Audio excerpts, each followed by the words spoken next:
यह हवेली राजा महाराजा के समय में बनाई हुई थी, लेकिन पिछले 18 सालों से इस हवेली में आज तक कोई भी रहने के लिए नहीं आया है। इच्छा होने पर भी इस हवेली में कोई भी नहीं रह पा रहा था, क्योंकि लोगों का कहना थी कि इस हवेली में भूत प्रेत का साया है। जब अजीत सिंह को इस हवेली के बारे में पता चला तो उसने तय किया कि वो इस रहस्य को जानकर ही रहेगा, क्यों लोग इस हवेली में नहीं रह पा रहे हैं। उसने मजबूत इच्छा शक्ति से हवेली में रहने की पूरी तैयारी कर ली। जब उसने हवेली के अंदर जाने के लिए पैर आगे बढ़ाए तो दरवाजे पे किसी अनजान व्यक्ति ने उसे रोक लिया और नजदीक जाके बोले, कौन हो आप और किधर जा रहे हो? अजीत सिंह ने जवाब देने के बजाय उसने सामने सवाल किया, जी आप कौन? मेरा नाम अर्जुन सिंह है और मैं यही पास में ही रहता हूं। अजीत सिंह ने कहा, ओह अच्छा, मैंने सुना है कि यह एक भूतिया हवेली है और यहां कोई नहीं आ पाता है, इसलिए मैं इस हवेली में एक दिन रुकने का फैसला किया है। अर्जुन सिंह ने कहा, जी हां, आपने सही सुना है और आप भी अंदर मत जाइए। मेरी मां ने तो आप भी वापस लौट जाइए, यहां बहुत खतरा है। यह सुनकर अजीत सिंह खुश हो गया, जैसे उन्हें कोई लॉटरी लग गई हो। अर्जुन ने उसकी खुशी को देखकर बोला, आप क्यों खुश हो रहे हो? आपको तो भूत का नाम सुनकर डर लगना चाहिए। शायद आपको पता नहीं होगा कि मैं भूत प्रेत में काफी दिलचस्पी रखता हूं। अगर इस हवेली में भूत है तो मैं अंदर जरूर जाऊंगा और सारी सच्चाई का पता भी लगाऊंगा। इतना कहकर अजीत सिंह उस हवेली में चले गए। अंदर जाके अजीत ने अपनी बैग को साइड में रखा और हवेली के चारों ओर देखने लगा। सारे रूम भी चेक कर लिए। बाद में ड्राइंग रूम में आके सोफे पर बैठ गया। उसने वहां बैठकर दारू के 2-4 पैग भी पिए। वहीं अचानक उस रूम में लाइट का एक बल्ब चालू बंद होने लगी, लेकिन अजीत ने उस पर ध्यान नहीं दिया।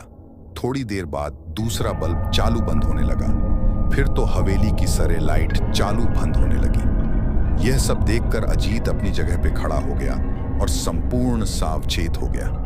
अचानक उसके सामने एक छोटा टेबल हवा में उड़ने लगा। करीबन 6 फुट हवा में ऊपर जाके गोल गोल घूमने लगा और बाद में अजीत की ओर तेजी से आने लगा। अजीत ने तुरंत ही अपनी जगह बदल दी और दूसरी ओर चला गया और वो टेबल वहीं जाके गिरा जहां अजीत खड़ा था। अजीत कुछ समझ पाता उतने में सोफे की शीट उसकी ओर आने लगी। वो जल्द खड़ा हो गया और छलांग लगा के दूसरी ओर कूद गया, जिसके कारण सोफा दीवार को टकराया और अजीत बच गया। अचानक सब कुछ शांत हो गया। अजीत ने चारों ओर सतर्कता से देखा और बड़ी आवाज में बोला, तुम जो भी हो सामने आकर के बात करो। वहीं एक बड़ी परछाई उसके सामने आई। अजीत ने उस परछाई को देखकर बोला, कौन हो तुम और क्यों मुझे मारना चाहते हो? परछाई, तुम्हारी भूल के कारण। अजीत, मेरी भूल? मैंने कौन सी भूल की? परछाई, इस हवेली में आने की भूल। मैं किसी को भी इस हवेली में खुश नहीं देख सकता। अजीत, लेकिन क्यों?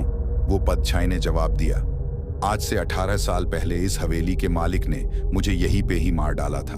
मेरी कोई गलती भी नहीं थी। इस कारण की वजह से मेरी आत्मा इस हवेली में भटकती रहती है।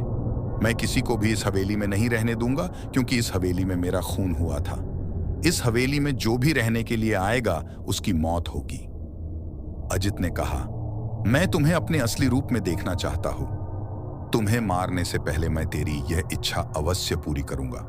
और उस परछाई ने एक भयानक दरमियाना रूप ले लिया। उसका चेहरा इतना भयानक था कि अजीत भी एक क्षण के लिए डर गया था, लेकिन तीसरी ही क्षण में उसने अपने आप पर काबू पा लिया। बाद में इसने अपनी जेब में से सफेद पाउडर निकाला और उस भूत के पर फेंक दिया। भूत के पर पाउडर पड़ते ही वो जलने लग गया।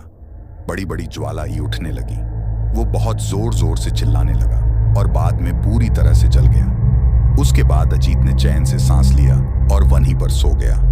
दूसरे दिन सुबह जब अजीत को सही सलामत हवेली से बाहर आते देख अर्जुन को आश्चर्य हुआ। अर्जुन ने अजीत से पूछा, तुम कैसे जिंदा हो? जब अजीत ने अर्जुन को कल रात को घटी घटना को पूरी तरह से बताया और बोला, अब यह हवेली भूतिया हवेली नहीं रही।